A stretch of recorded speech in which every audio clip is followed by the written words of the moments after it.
Lovers, welcome to my channel WXYZ diary. तो पिछले episode में हमने देखा था कि लैन चिरेन के ऑर्डर पे इम्पुसा को इम्पीरियल कोर्ट में हाजिर किया जाता है। एम्परर अपने थ्रोन पे बैठा था और चारों तरफ सभी कोर्ट मेंबर्स अपने अपने जगह पे बैठे थे। कुछ गार्ड्स एम्परर के सामने इम्पुसा को पकड़े हुए खड़े हुआ था, लेकिन वो बहुत ही फ्रेगल और वीक था। जब भी लैन चिरेन ने इम्पुसा से अपना आइडेंटिटी पूछा तो वो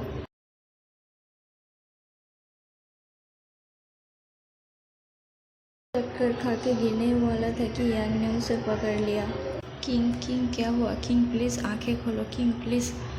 यांग ने पैनिक वॉइस में इम्पुसा के बंद आंखों को खोलने की कोशिश की।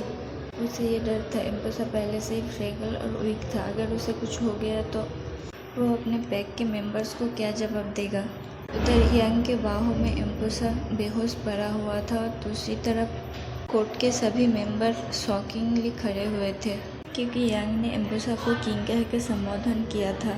सबके अंदर जानने की एक क्यूरियोसिटी थी। सभी ने इम्पुसा के हालत को इग्नोर करके उसे कई सारे क्वेश्चन पूछने लगा, लेकिन इम्पुसा इस हालत में नहीं था कि वो किसी के क्वेश्चन का भी कुछ जवाब दे। और दूसरी तरफ यांग से भी कुछ जवाब नहीं आ रहा था। तो कुछ एल्डर्स लैन चिरेन को उकसाने लगे कि वो लोग उन दोनों को जेल में डाल दे। लैन चिरेन दुविधा में था कि वो क्या करे। वो अभी भी पूरा सच नहीं जानता था। और दूसरी तरफ एम्परर लैन वांगजी अपने थ्रोन पे बिल्कुल आइस स्टोन की तरफ बैठा हुआ था, मानो वो खुद ही खुद की फीलिंग से लड़ रहा था। उसे ये समझ नहीं आ रहा था कि उसे क्या हो रहा है। वो जब भी इम्पुसा के आसपास होता है तब भी उसे ऐसी फीलिंग्स क्यों होता है। उसे ये तो पता था कि इम्पुसा की तरफ उसका एक अट्रैक्शन है, जिसके लिए वो इम्पुसा को जेल तो नहीं भेज सकता था। उसे उस पर दिल कर रहा था कि वो इम्पुसा को अपने साथ ले जाए और अपने एजेंसी को ले जाके सबसे हाइड करके रखना चाहता था। और दूसरी तरफ एम्परर होने के नाते भी उसकी कुछ जिम्मेदारियाँ थी जिसे वो मुकर नहीं सकता था। एक एम्परर होने के नाते उसे अपने प्रजा और अपने क्लैन के मेंबर्स के सेफ्टी और उन लोगों के बातों पर भी ध्यान देना था। अपने एम्परर को चुपचाप देख के वो एल्डर्स लैन चिरेन और एम्परर को और भी ज़्यादा मैनिपुलेट करने लगा। दूसरी तरफ यांग बिजी था इम्पुसा को उठाने में। वो बहुत ही टेंस था, पैनिक कर रहा था। अपने नेफ्यू को ऐसे चुपचाप देख के लैन चिरेन उन एल्डर्स के बातों पे हामी भरने वाला ही था कि तभी उस कोर्ट में एक ऐसे शख्स अपेयर हुआ जिसका ना कोई उम्मीद था और ना किसी के पास उसका जिक्र था।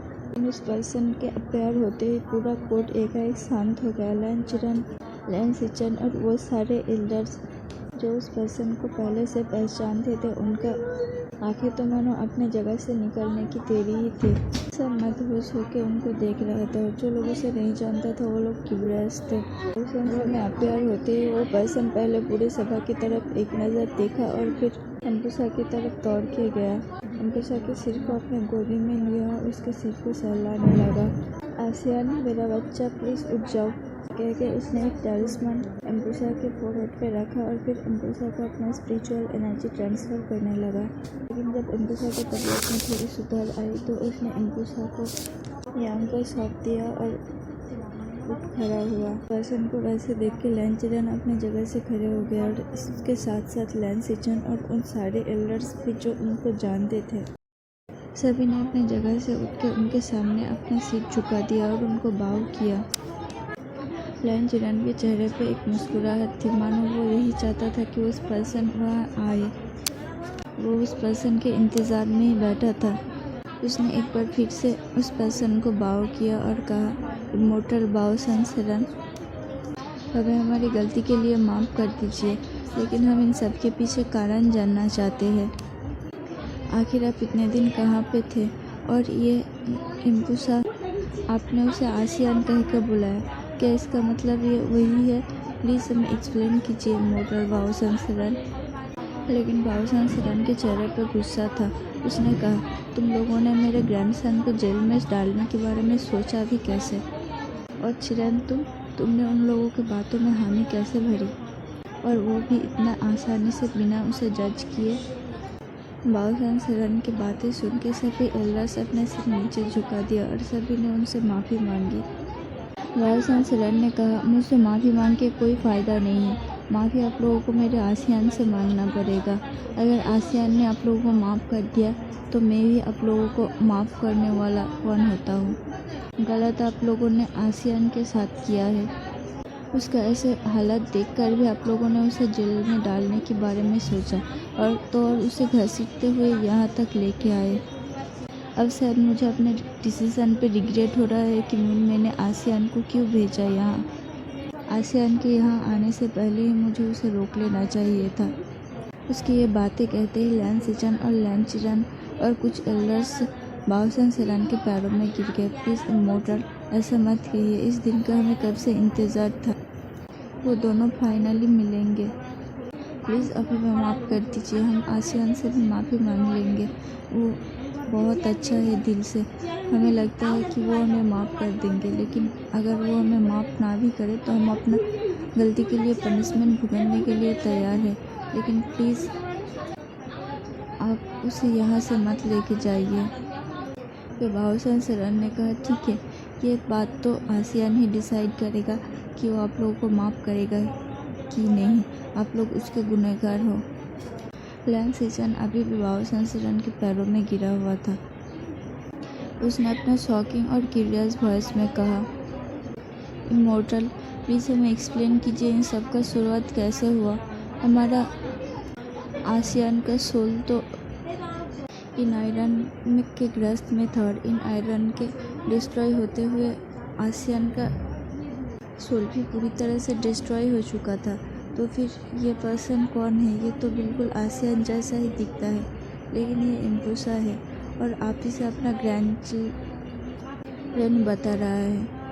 प्लीज़ हमें एक्सप्लेन कीजिए, हमारे अंधेरों में मत रखिए। बाओ सेलन ने कहा, ठीक है, मैं एक्सप्लेन करूँगी, लेकिन पहले तुम मेरे पैरों के नीचे से उठ जाओ। ये सुनते ही लैन सिचन ने बाओ सेलन के पैरों के नीचे से उठ के खड़ा हो गया। अगेन बाओ सेलन को बाव किया। लैन चिरन ने कहा, हाँ इमोर्टल, आसियान का सोल तो पूरी तरह से डिस्ट्रॉय हो चुका था, लेकिन आसियान कैसे वापस आया? अभी इसके ऐसे हालत क्यों हुए? वो इतना वीक और फ्रेगराइल क्यों? बाओ सेलन ने रिप्लाई में कहा, एल्डर लैन चिरन, विंग के सोल को मैंने सेव किया, लेकिन वो बाद की स्टोरी है। पहले आप लोगों को इम्पूसा की स्टोरी जानना चाहिए। तो सभी ने बाओ सेलन के बातों पे अपना सिर हिलाया और एग्री किया। तभी बाओ सेलन ने हवा में एक तलिस्मान को फैलाया और उसमें मिरर जैसा कुछ अपीयर हुआ। उस मिरर में एक छोटा बच्चा दिख रहा था जो कि बहुत ही नॉटी था। तभी बाओ सेलन ने कहना शुरू किया, मेरा आसियान बचपन से ही बहुत ही नॉटी था। वो एक जगह कभी भी चुपचाप नहीं बैठता था, चाहे उसे कमरे में ही बंद कर दिया जाए, पर फिर भी वो कमरे से कुछ न कुछ करके बाहर निकल जाता था और पूरे देश घूमता था। वैसे ऐसे कोई भी जगह नहीं बचा था जिसे कि आसियान ने नहीं घूमा था। आसियान धीरे धीरे बड़ा होता गया, लेकिन उसका बचपना कभी भी ख़त्म नहीं हुआ। वो आज भी उतना ही नॉटी था। ऐसे करके आसियान 18 साल का हुआ और उसे उस इम्पूसा क्लैन का किंग बना दिया गया। जब जो कि आसियान हमारे इम्पूसा एम्परर और इम्पूसा एम्प्रेस की एक मात्र हायर था, तो उसे ही फ्यूचर किंग बनना था। इसलिए 18 साल होने के बाद ही उसे किंग के सिंहासन पर बैठा दिया गया। किंग बनने के साथ साथ आसियान का जमींदारी भी बढ़ता गया। उसे वो सब कुछ सीखना पड़ा जो कि एक किंग होने के लिए चाहिए। शॉर्ट फाइटिंग में उसने महारत हासिल किया, टैलिस्मान पे भी उसने महारत हासिल किया। वो अपने प्रजा को कैसे संभालते हैं ये सीखा। उसने सीखा कि अपने देश को कैसे संभाला जा सकता है, अपने थ्रोन को कैसे संभाला जा सकता है, प्रजा की ज़रूरतों को सीखा। लेकिन उसका बचपना अभी भी गायब नहीं हुआ था। मुझसे जब भी टाइम मिलता था वो भेष बदल के घूमने निकल जाता था। कभी कभी तो 1 हफ्ता 2 हफ्ता बाद लौट के आता था। पूरा इम्पूसा क्लैन उसके लिए परेशान रहता था क्योंकि वो बहुत ही मासूम था। भेष बदल के वो आम इंसान से जाके मिलता था, जहाँ तक कि आम इंसान के जैसा ही बन जाता था। हिंसा क्या है, अहंकार क्या है, वो अभी भी उसे समझ में नहीं आया था। उसका दिल अभी भी बच्चों जैसा मासूम था। और वो सबको अपने जैसे ही मासूम समझता था। लेकिन उसे ये समझ में नहीं आता था कि कोई है, कुछ है जो हर वक्त साए की तरह उसका पीछा करता था, और वो इन आयरन का साया था। ऐसे ही वो एक दिन भेष बदल के क्लैन से बाहर निकल गया। अम्बुजा क्लैन में सभी उसके लिए परेशान थे, लेकिन वो तो अपने बचपना में ही मस्त थे। वो सिंसी फॉरेस्ट से गुजर रहा था, तभी फॉरेस्ट में कुछ हलचल हुआ। आसपास के एटमॉस्फेयर भारी हो गया, और उधर कुछ ऐसा था जो कि उसके हिट को सडनली ट्रिगर किया। बचपन से लेके आज तक हम लोग उसे टॉनिक पिलाते हुए आ रहा था ताकि उसके हिट कभी भी बाहर न आ जाए। यहाँ तक कि 18 साल होने के बाद भी आसियान का हिट बाहर नहीं निकला था, क्योंकि हम लोग उसे रोज़ टॉनिक पिलाते थे। उसके पास उसका अल्फ़ा नहीं था, उसका मेट नहीं था, और बिना अल्फ़ा बिना मेट के उसका हिट बहुत ही पेनफुल होता, जहाँ तक कि उसके लिए जानलेवा भी हो सकता था। लेकिन सिर्फ आसियान ऐसा नहीं था उस जंगल में जो कि उस ट्रिगर का शिकार हुआ था। कोई और भी अल्फ़ा था वहाँ पे, जिसका रट को उस अनजानी साए ने ट्रिगर किया था। फिर हमारा ओमेगा आसियान उस अल्फ़ा से मिला। दोनों ने अपनी पहली हिट और रट शेयर की। जब 2 हफ्ता बीत गया, आसियान घर नहीं आया, तब हम सब मिलकर आसियान को ढूंढने निकले, और फिर हमें आसियान सिस्सी फॉरेस्ट के उसी जगह पे मिला।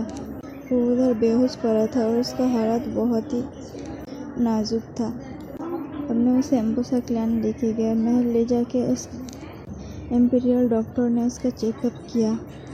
धीरे धीरे आसियान ठीक हो गया, लेकिन 2 महीने बाद उसे अचानक से वोमिटिंग फील हुआ। उसका मूड भी बहुत स्विंग्स हो रहा था।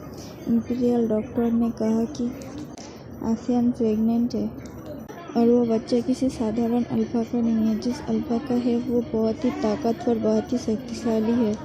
धीरे धीरे आसियान का तबीयत बिगड़ता गया। उसके बच्चे को अपना बाप का वार्मथ चाहिए था, और आसियान को भी उसका अल्फ़ा का वार्मथ चाहिए था, उसका अल्फ़ा का टच चाहिए। बिना उसके अल्फ़ा का उसका प्रेगनेंसी बहुत ही क्रिटिकल रह रहा था। उसके और उसके बच्चे को दोनों को ही उस अल्फ़ा का नीड था, लेकिन वो अल्फ़ा कौन था वो तो किसी को नहीं पता था, यहाँ तक कि खुद आसियान को भी नहीं। ऐसा करते आसियान को प्रेगनेंसी का पूरा 9 महीना और गुजर गया। अब उसका डिलीवरी का डेट करीब आ रहा था।